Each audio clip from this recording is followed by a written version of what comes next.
So I've been meaning to buy a Japanese pull saw. This is the one I picked up. It was the highest rated one on Amazon. But when I was looking for this, something else caught my eye. And it was this Japanese pull saw. It's a 6-inch pull saw that's butterfly style. And I thought that's pretty cool. To try that out. Is it legit or is it Mall Ninja? Hopefully that doesn't become a recurring video on this channel because I really don't want to do those types of videos.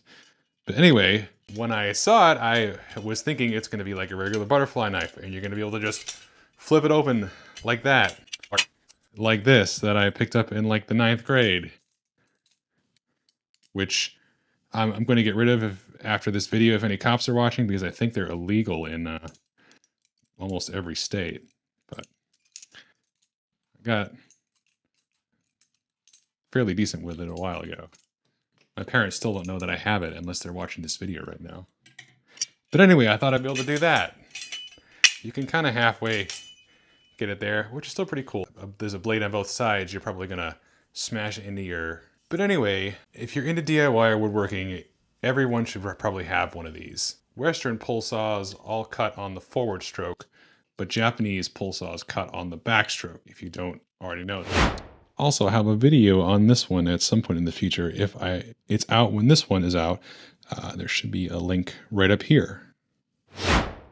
So in spite of its Mall Ninja-y characteristics, I feel like it's still a decent pull saw. The handle is fairly robust. I think it's made from beechwood. It's 6 inches long, and it's got a black Teflon coated blade. One side has 17 TPI and the other one has 12 TPI. 17 TPI is usually for finer cuts and hardwood, and the 12 TPI is for faster, rougher cuts and softwood. In their description, it says precision when you need it, power when you don't want to waste time. And I've been using this for a little while, made about 20 cuts or so. And when you're cross-cutting, this is I think it's either white oak or ash. I can't remember which board this came from, but it's a little difficult to get started. But once it gets going, it works pretty well for a tiny saw. And then I just messed up my line right there.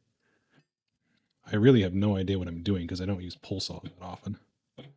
So I'm probably not the best person to review this, but considering it's butterfly style, I thought I'd give it a review.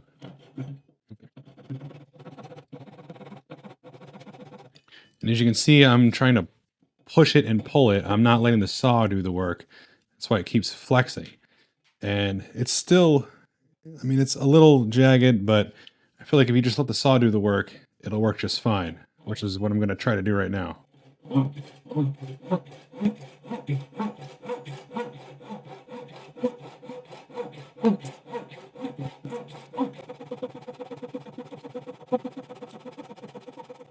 As you can tell, I have no idea what I'm doing because my cut is very, very crooked.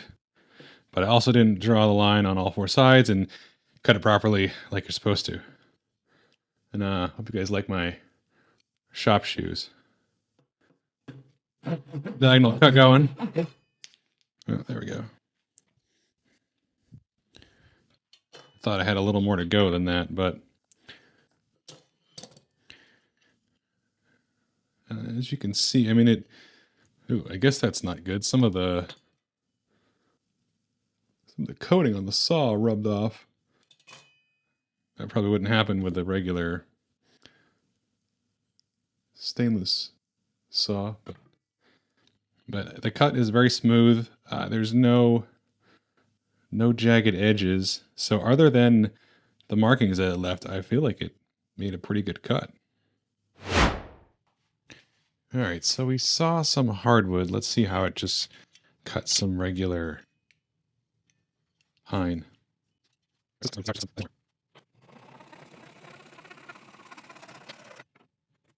pretty clean cut. Better than you get with most miter saw blades. All right, we might as well just give a piece of plywood a try. See how that goes.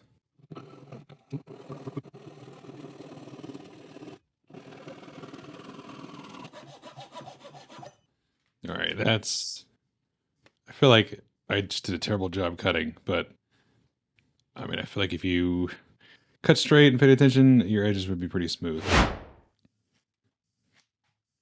All right, we'll give it its final test. We're gonna flush cut this dowel. It's a pretty big one too, but I don't have any smaller ones right now.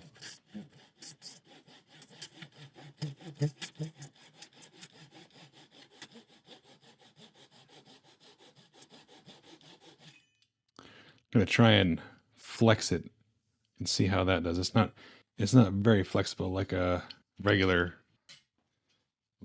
flush cut saw, but I'm just gonna flex it and see how it does.